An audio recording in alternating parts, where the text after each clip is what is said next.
voilà Aïcha dañuy daal di dikk ci ponk bu ñu njëkk a waxtaanee mu ñeewal tey nag décision wala verdict bu nga xam ne Cour suprême dina ko joxe ñeewal mbirum Barthélémy Dias est-ce que dafay retrouver waat li nga xam ne moo di fauteuil maire bu Dakar bi nga xam ne ñàkk na ko ginnaaw révocation conséquences yooyu ci condamnation définitive bi nga xam ne amoon na ko ci affaire Ndiaga Diouf tey jour bu spécial wala suspense pour Barthélémy Dias. waaw suspense gu mat sëkk soxnaas tu ndax boo xoolee bu baax feuilleton bi moo commencé gudd lool mais tey ji nag boo moytuwulee la fas yéene jeex tàkk ñëwal li nga xam daanaka moo di mbirum mairie de Dakar ndax ci fàttali mbirum Ndiaga Diouf la su ma jumalee depuis 2011 mooy li nga xam moom moo topp Barthélémy Dias ba ñu yëkkati woon ko foofu. ginnaaw bi nga xam ne am na àtte boo xamante ni jot naa génn beneen bi tam bokk ci li nga xam daanaka moo taxoon ñu daal di ko yëkkati ca mairie boobee ak ki nga xam daanaka moo di Bayna Gueye tamit tey moom décision mbiram dafa nekk tam enjeu parce que soit moom ndamam dafay doon loo xam ne ni dañ koy tabax lay doon ba faaw wala mu doon loo xam ne daanaka lu nërmeeru lay am Cour suprême daal moo ci fas yéene àddu ndax ginnaaw bi ñu ko yëkkatee Barthélémy Dias dafa defoon li nga xam daanaka moo di appel maanaam contesté lu jëm ci wàllum décision préfet bi nga xam ne moo ko fa wàcce woon ne comme condamné nañ ko de manière définitive kenn ku dëkk ci li nga xam daanaka moo di dëkk bi su saisir ki nga xam daanaka moo di préfet dafay nekk dans l'obligation bu ko sukkandikoo ci code électoral bi daal di ko wàccee ci li nga xam moo di poste maire am loolu nag moom moo jotoon ko contesté mais teewul code bi moom dafa jotoon jël décision wàcce Barthélémy Dias ba yàggul dara ci nga gis sax Abass Fall moom dañu mujjee fal ci conseil bi pour mu nekk li nga xam daanaka moo di maire bu Dakar mais tey jii de manière générale li ci Cour suprême joxe moom mooy doon li nga xam ne daanaka loolu la ñuy téye ñuy xaarandi nag lan mooy nekk ci li nga xam daanaka moo di verdict bi ndax bu ñu koy xool bu baax ñaari enjeu moom lay taxawal benn enjeu bi politiquement dafa am doye boo xamante ni peut-être Barthélémy Dias mën na ko cee gagné parce que moom dafa mos a contesté ne du lii moo ko war a mën a jëlee mairie de Dakar mais dafa am ab décret boo xam ne ko fa war a mën jëlee la benn boobu noonu jot na ci am mu di enjeu politique bi nga xam ne moom mën na ko ci am beneen bi également aussi moom mooy nekk ci benn enjeu pour ñi nga xam daanaka ñoom ñoo di waa Pastef ak nga xam ne moom moo nekk Abass Fall ndax bu fekkente ni loolu am na tamit mas na ko duppee peut-être benn revers boo xam ne dafay taxaw mais est-ce que yooyu noonu yëpp tamit bu taxawee il y aura une réaction du président de la République comme ni mu amee woon ci ginnaaw bi nga xam ne dañu ñoo fal Abass Fall ndax moom tamit bu génnee ab décret am na nu muy defee mën na révoquer kii di Barthélémy Dias quel que soit résultat bi nga xam moom la Cour suprême di joxe. Mouhamed mbirum Barthélémy Dias tey lañ ci am lu leer Cour suprême tey lay joxe li nga xam ne moo di verdict bi. waaw je pense que gannaaw bi la Cour d'appel de Dakar waxee woon le 31 décembre bi nu jénn que préfet décision bi mu jël ci yoon la ko teg sukkandiku ci article 277 du code pénal bi benn citoyen dakarois di Bayna Gueye sukkandiku woon pour sàkku ñu constater la démission du maire de Dakar suite à une condamnation devenue définitive loolu defe naa ne gannaaw loolu Barthélémy Dias def recours pour excès de pouvoir au niveau de la Cour suprême loolu la ñuy àtte tey waaye balaa boobu aussi defoon na benn référé suspension en direction de l'élection du nouveau maire de Dakar loolu bi mu ko defee tamit defe naa ne am na tontu boo xam ne ni aussi la Cour suprême tontu woon na si même tontu boobu noonu la Cour suprême tontu woon aussi boo ko liiree quand même mën na am loo xam ne nii mën nga ko jël comme lu sa xel di jàpp ndax ci disposition yi nga xam te nii moom la teg indi na disposition du code électoral yi nga xam ne ni moom mooy considérer le maire comme un conseiller municipal mais qui est en tête de la liste loolu je pense c'est extrêmement important parce que am na ñu doon naan que le maire waruñu ko boole ci conseil municipal parce que il est au suffrage universel direct je pense que ci décision bi Cour suprême génnee woon ponk boobu leeral na ko beneen bi aussi muy sukkandiku ci bu ñu ci article 277 bi nga xam ne nii moom la le préfet sukkandiku 277 boobu du code électoral boo liiree décision boobu tam da lay wax ne que lii préfet def sukkandiku ci code électoral si ni mu constaté que maanaam le maire est frappé par l'une des causes d'inéligibilité ak yu demee noonu loolu mu jàpp ne lu mu wér ci yoon la à travers l'article 277 du code électoral donc bés loolu noonu yëpp amee mën na la jox ay indications yi lay wax ne que comme man li ma jàppoon que les chances sont minimes nag buñ ko waxee dama ci insister tout le temps tekkiwul ne amul benn chance mais les chances sont minimes au vu de li ma la wax ni ci évolution bi mbir mi am yëpp léegi nag dégg naa boroom xam-xam yi ñu ne Cour suprême moom naka jekk moom juridiction de forme la waaye tey dafay entrer dans le fond parce que recours pour excès de pouvoir la dina xool ndax le préfet ci décision bi mu jël constater la démission du maire de Dakar bi fi nekkoon di Barthélémy Dias teg na ko si yoon am tegu si yoon à travers l'article 277 du code électoral donc dafay dem dans le fond mais léegi nañ toog xaar ba xam ce que cela va donner mais li am solo ñu mën ko constater aussi moom mooy au même moment gis nga l'État le préfet jël nañ seen disposition yëpp pour élire un nouveau maire bu ñu ko élire ba pare tamit installé nañ ko dans ses fonctions kon fu mu toll nii moo ngay dawal remaniement am na si diggante bi aussi ba kii nekkoon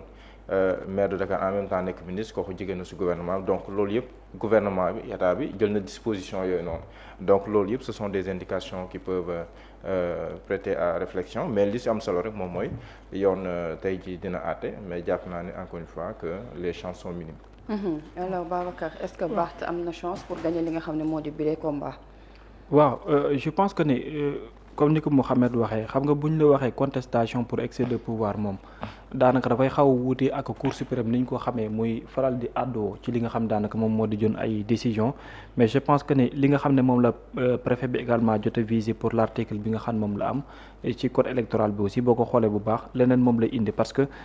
bokk na ci disposition article L29 ak li nga xam moo di L30 bi nga xam ne waxoon nañ ko te loolu tamit bokk ci li nga xam moo ngi ci biir code électoral bi mais pour les contestations au fond da ngay poser wu question exactement Cour suprême ci fan lay àddoo ak yooyu donc lu weesu forme bi nga xam ne mën nañ ko wax te jàpp naa ne ci forme bi bu dee contestation du ci bari par contre fond bi ñoom ñi nga xam ne expert lañ carrément ci wàllu googu noonu ñoom ñu mën a joxe lu jëm ci wàllu verdict bi mais je pense très bien que ne dina nekk loo xam ne mënuloo koo xayma ne am na benn doyo bu tax ñi nekk di wax même si y a possibilité que moom aussi mu amaat loo xam ne lu positif lay doon loolu kenn mënu koo dàq mais li gën a jege presque boo koy xool bu baax par rapport ak code électoral beeg article yi nga xam ne jot nañ ko maanaam visé mooy maanaam mu am peut-être lu négatif mooy gën a jege que mu am lu positif encore une fois même s'il y a possibilité que mu mën a am loo xam ne lu positif lay doon par rapport au verdict bi parce que lu yegg seegul moom kenn mënu caa wax li nga xam daanaka moom lay aajow benn boo xam ne dina ci tegu pour man mooy fi ñu war a calculer mooy l'enjeu bi nga xamante ni daana ko am pour moom Barthélémy Toye Dias par rapport ak fi nga xam daanaka moom la ndax encore une fois peut-être pour man léegi mën na gën a ñàkk te mën na ko gën a décrédibiliser pourquoi may wax mooy bu fekkente ni dafa ñàkk daanaka lu bëree bëri da koy gën a wàccee contestation aussi ndax boo xoolee anam bi mu wàccee ci mairie de Dakar rek c'est-à-dire dafay mel ni luy tuutal personnalité am te moom loolu lay bañ parce que moom li mu bëggoon mooy en tant que homme politique ak dimension gi mu am comme tey ni Ousmane Sonko amee woon ñu dal di ko wàccee ci fonction ni mu meloon te mu donoon ci loo xam ne président de la République la ba mu amoon ay contestation après mu suscité coow moom aussi même doy boobu la bëggoon wàccam doon loo xam ne dina ko am parce que imagine ñu ne la wàcc nga ci mairie de Dakar loo xam ne on a été dans une élection ñu ne la kenn nit un citoyen moom moo def loolu ku ci mel ne Bayna Gueye la après c'est comme si que la guerre mooy mettre en parallèle entre Bayna Gueye ak Barthélémy Toye Dias par contre bu fekkonte ni décret boo xamante ni le président de la République moo ko jël dañ naan kii kat waa Pastef ñoom lay defanteel donc même bu dee sax politiquement nit ñi mën nañ jox sax xayma boobu ne waa Pastef ñoo ko fa wàccee mais la décision carrément donc jógewul ci le président de la République par contre nag tey bu amoon tey ndam mën nga xaar un décret du président de la République su boobaa Barth moom day mujjee am lépp loo xam ne moom la mos a bëgg mooy naa wàcc ci mairie bi mais su ma fay wàcc faaw loxo waa Pastef taq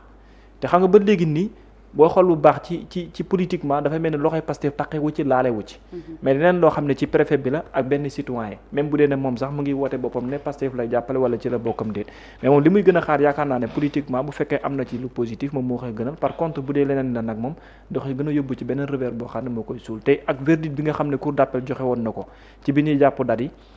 moo taxoon man peu de chance bi ma ci doon xalaat mu gënoon a wàcc ci sama ay kii mais bon on ne sait jamais aussi ce qui va se passer. mais est-ce que même bu fekkee ni que verdict bi génn na mu am ci li nga xam ne moo di ndam tamit le président mën na jël aussi décision décret pour wàcce ko ci est-ce que bon il a des chances man je est-ce qu'il a des chances pour daal di jëlaat li nga xam ne moo di ci mairie bi wala dafay wéyal foofu rek tournéem ci États-Unis ma daal di fay des. waaw xam nga. Il faudrait que la décision de la Cour suprême sorte pour que nga mën a envisager l'avenir mais li am solo rek moom mooy bu Cour suprême génnee ndogalam loolu ce sera une décision de justice. décision de justice nag li mu baaxoo dans un état de droit mooy ñëpp respecté ko mooy état respecté ko les tiers respecté ko leen respecté ko parce que boo xoolee bokk na ci ligne de défense su ñoom Barthélémy Dias ak ñu ne àndal mooy te Barth boo xoolee loolu lu mës a gëm dafa gëmoon ne.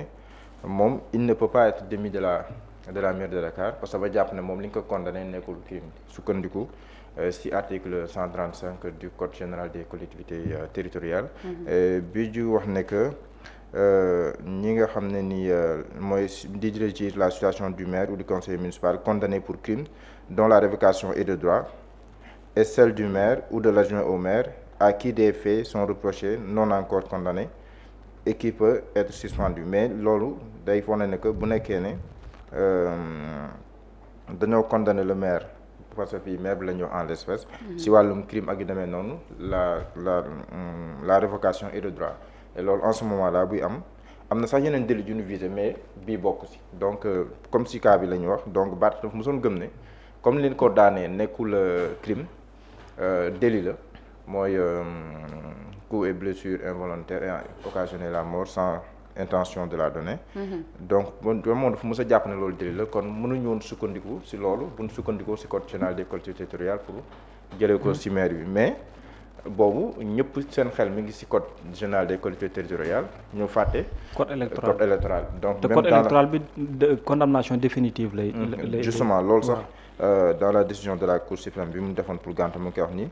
moo tax mu naan ko que cela n'a pas pour effet de priver le préfet du pouvoir qu'il tient de l'article L277. Donc loolu noonu ñuy wax ci 235 du code des collectivités territoriales mënul xañ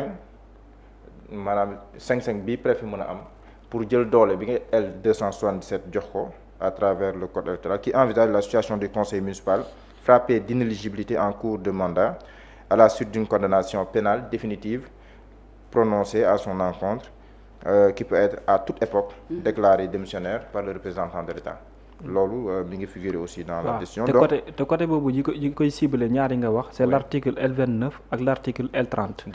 du code électoral te bu fekkente ni ci disposition code électoral bi la ba léegi ni 271 et 272 ñoom li ñuy ciblé c'est par rapport à la condamnation définitive. beneen mu ñëwaat ci les dispositions du code électoral yi nga xam ne nii ñoom ñooy considérer le conseil municipal comme le maire comme conseil municipal parce que loolu tam ça avait posé débat ñu indi L265 ak L304 bii di ñëw si loolu di wax ne que le maire est conseiller municipal parce que moom mooy diriger la liste des conseillers municipaux seulement moom moo nekk en tête donc automatiquement dafay nekk maire de Dakar mais xam nga lii nii yëpp ay dispositions la yoo xam ne dañ koo gis ci décision bi nga xam te ni moom moo fi ñëwoon mais mën nañ xaarandi parce que tamit si wàllum yoon dafa am li ñu tuddee le principe de l'invisibilité l'imprévisibilité des décisions de justice mais li am solo rek mooy il va se battre jusqu'au bout gouvernement moom dafa mel ni ñoom la page mairie de Dakar elle est tournée parce que ñoom li ñu waroon def yëpp pour def nañ ko parce que jëlee nañ ko fii toog nañ 7 mois après ñu élire maire bu bees bi ñu élire maire bu bees ñu fexe ba mu nekk un maire passif mu nekkoon ci gouvernement bi ñu fexe ba mu démissionné ñu tëggaat gouvernement bu bees loolu yëpp ça dit long sur taxawaay bi ci gouvernement bi am leneen nag moom mooy wàllum politique après implication yu am ak développement yi nga xam te ni moom lay am mais loolu bu décision bi génne ba pare même pour Barthélémy Dias je pense que moom fu mu toll il se projette plutôt vers l'avenir voilà mi ngi def ay tournées ak yooyu noonu parce que je pense que xam na ne les chances